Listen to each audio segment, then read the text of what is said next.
करते हैं question number 5। Question number 5 में सबसे पहले इन्फॉर्मेशन है कि ये परपेंडिकुलर है, यानी कि ये परपेंडिकुलर है तो इसके बीच में कौन सा एंगल बन रहा है 90 का। फिर कहा है कि पी क्यू पैरेलल भी हैं, पी क्यू पैरेलल हैं, पी क्यू ये वाला और ये वाली लाइन क्या है पैरेलल। जब भी परपेंडिकुलर का जिक्र आए तो 90 दिमाग में रखा करो। जब भी जिक्र आए कि पैरेलल लाइंस है तो जिक्र ध्यान रखा करो वर्ड्स का कि या तो अल्टरनेट इंटीरियर एंगल होंगे, सबसे ज़्यादा यही होगा, या करस्पॉन्डिंग होंगे या फिर तुम्हारा को इंटीरियर एंगल्स होंगे। तो इन बातों का ध्यान रखोगे तो जल्दी सवाल हो जाएगा। यानी पक्का 90 का इस्तेमाल करना है, पक्का अल्टरनेट इंटीरियर का इस्तेमाल करना है जो भी हमें फाइंड करने को होंगे उसके लिए। तो हम शुरू करते हैं। तो हम देखते हैं हमें फाइंड करने को कहा क्या है। हमसे फाइंड करने को कहा ये वाला x और ये वाला y। हमने देखा कि एक्स वाई एक ट्राइंगल का हिस्सा है। देखो ये 90 है, यहाँ x दिया हुआ है, यहाँ y दिया हुआ है। अगर मुझे इनमें से देखो 3 एंगल हैं, ये एंगल 90 का है, अगर इनमें से ये एंगल मिल जाए तो ये तो बाय एंगल सम प्रॉपर्टी से मिल ही जाएगा, ये मिल जाए तो ये तो बाय एंगल सम प्रॉपर्टी से मिल ही जाएगा। यानी मेहनत करनी है वाई के लिए। अब हमें ये भी पता है कि वो पैरेलल लाइन से, पैरेलल लाइन से तो अल्टरनेट इंटीरियर एंगल लगेगा।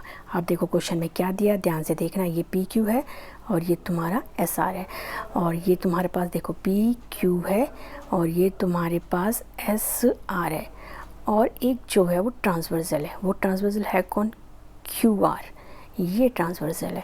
तो ये ट्रांसवर्सल हो गया तुम्हारे पास।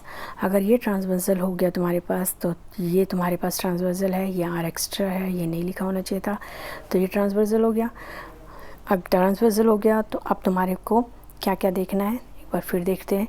ये तुम्हारे पास पी क्यू है, ये है एस टी, और ये यहाँ से क्यू और ये आर। केयरफुली देखो तभी तुम्हें खुद देखना आएगा। ये और ये लाइन पैरेलल है तो इस से जुड़ी हुई यहाँ से लेके यहाँ तक और यहाँ से लेके यहाँ तक एंगल क्या होगा, अल्टरनेट इंटीरियर एंगल। ये तो याद हो गया होगा कि एक इस साइड और एक इस साइड वाले क्या होते हैं, अल्टरनेट इंटीरियर एंगल।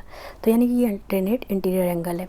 मगर इस बार एक खास बात है कि इस बार इस वाले क्यू वाले एंगल को किसी ने काटा हुआ है, लेकिन फ़र्क नहीं पड़ता, फ़र्क नहीं पड़ता क्योंकि हमें पता है कि पैरेलल लाइन का इधर वाला एक एंगल इधर वाले एंगल के बराबर होना ही होना है, वो सारा का सारा होना है, आधा नहीं होना। तो हमने देखा कि हमारे पास P Q S R parallel है, बाई रिवीजन है हमारे पास क्योंकि हमारे को दिया हुआ था। तो इसकी वजह से पी क्यू आर यानी कि ये पी क्यू आर और यहाँ पर से क्यू आर टी, ये दोनों एंगल क्या हो गए बराबर। तो इसमें यहाँ से लेके आता है कितने हैं, 2 एंगल। तो x प्लस में 28 इक्वल में क्या हो गया 65। यहाँ से हमें कौन मिल जाएगा x। तो x की वैल्यू आ गई 37। बता दिया था कि x की वैल्यू आते सवाल तो बच्चों वाला हो गया। अब तो x की वैल्यू जो आ गई, अब हम कौन से ट्रायंगल में पी क्यू एस में क्या लगा देंगे, बाय एंगल सम प्रॉपर्टी। तो हमने पी क्यू एस में बाय एंगल सम प्रॉपर्टी लगा दी तो हम पे आ गया 90 की जगह ये था एक्स वाई, और ये एक्स है दूसरा एंगल और तीसरा एंगल है वाई। 90 की जगह एक्स की जगह वैल्यू पुट कर दी तो वाई की वैल्यू भी तुम्हारे पास फाइनली आ गई। ये हो गया तुम्हारा नेक्स्ट क्वेश्चन। नेक्स्ट क्वेश्चन है तुम्हारे पास 6 करेंगे 6 क्वेश्चन। हर एक्सरसाइज में तुमने नोटिस किया होगा एक ना एक सवाल सबसे टफ है और वही सबसे इम्पॉर्टेंट भी है। तो इस एक्सरसाइज का ये सवाल जो अब कर रहे हैं ये सबसे इम्पॉर्टेंट है और यही सबसे टफ है। हर एक्सरसाइज में एक सवाल तो बनता है जो मुश्किल होता है और थोड़ा इंटरेस्टिंग भी होता है। अब करते हैं इसमें और एक बात सुन लेते हैं पहले। जैसे ये अगर कोई कहता है कि ये लाइन इस एंगल को बाइसेक्ट करती है तो ये अगर 30 का होगा तो डेफिनेट ये भी 30 का होगा, क्योंकि बोला है कि एंगल को बाइसेक्ट करती है। बाइसेक्ट मतलब 2 इक्वल पार्ट्स में बांटती है। तो अगर वो एंगल है और वो 60 का है तो उसे 2 इक्वल पार्ट्स में बांटेगी तो कितना होगा, बराबर बराबर। अगर ये बराबर है और किसी ने मुझे बोला नहीं कि ये 60 है तो मैं क्या कहूँगी, दोनों बराबर हैं, दोनों का नाम ए रख लेते हैं। दोनों का नाम क्या रख लेते हैं, ए। तो वैसे ही इसी क्वेश्चन की यही थीम है। तो सबसे पहले उसने कहा जो ये क्यू टी जा रहा है ये इसको बांटता है, और वैसे ही जो ये आर टी लाइन जा रही है ये इसे बांटती है। यानी कि ये एंगल और ये एंगल बराबर है तो मैंने इसलिए दोनों का नाम ए दे दिया। ऐसे ये और ये बराबर है इसलिए मैंने दोनों का नाम क्या दे दिया, बी दे दिया। बस अगर ये चीज़ समझ में आ जाएगी तो अब आगे सवाल समझ में आ जाएगा, अब आसान है। अब दोनों ट्रायंगल्स में एक्सटीरियर एंगल प्रॉपर्टी लगेगी। क्यों लगेगी भाई, क्योंकि देखो ये ट्रायंगल बन रहा है और इसके बाहर एक एंगल है, ऐसे ये ट्रायंगल बन रहा है इसके बाहर एक एंगल है, तो ये तो पक्का है कि एक्सटीरियर एंगल प्रॉपर्टी लगनी है। तो पहले हमने पी क्यू आर में एक्सटीरियर एंगल प्रॉपर्टी लगाई, तो एक्सटीरियर एंगल प्रॉपर्टी की वजह से अंदर वाले दोनों एंगल ये और ये मिला के बाहर वाले इस एंगल के क्या होगा, बराबर।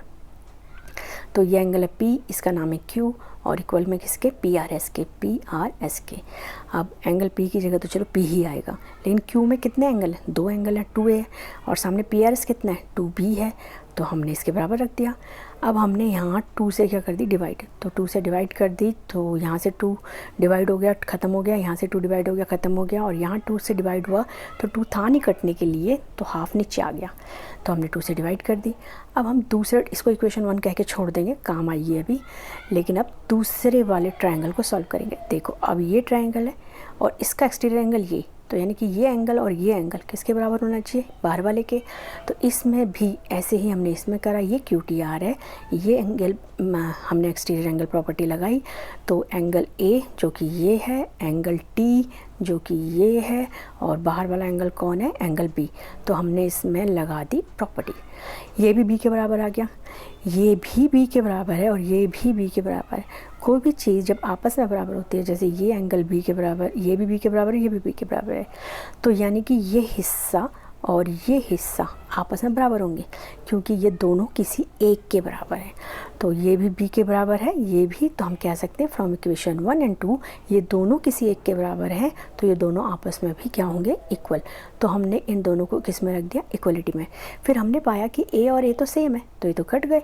अब जो बचा उनका फुल नेम लिख दिया। ये हाफ P है, P का पूरा नाम क्या होता है, जैसे तुम्हारा सरनेम होता है, जैसे मेरा नाम सविता है, लेकिन Savita Sharma is my full name, तो वैसे ही P इसका छोटा नाम है। अगर मैं इसका पूरा नाम लिखूँ तो क्या लिखूँगी, QPR। वैसे ही T इसका छोटा नाम है, तो इसका पूरा नाम लिखा जाएगा तो क्या लिखा जाएगा, QTR। तो ये सवाल यहीं पे ख़त्म हो गया होने को, तो यहीं पे फिनिश हो गया। लेकिन एक उसको रिप्रेजेंटेशन देने के लिए फाइनल में हम पूरे नाम लिखेंगे। तो T की जगह हमने लिख दिया QTR और हाफ P की जगह लिख दिया QPR। तो हमने पूरा नाम लिख दिया। ये सबसे इम्पॉर्टेंट है। जिन क्वेश्चनों को मैं कहती हूँ कि इम्पॉर्टेंट है, टफ भी है, उसे कम से कम 2 बार कर दिया करो। ज्योमेट्री ऐसी ही है कि तुम 2-2 3-3 बार करोगे तो तुम्हें याद हो जाएगी, लिटरली। ख़त्म कर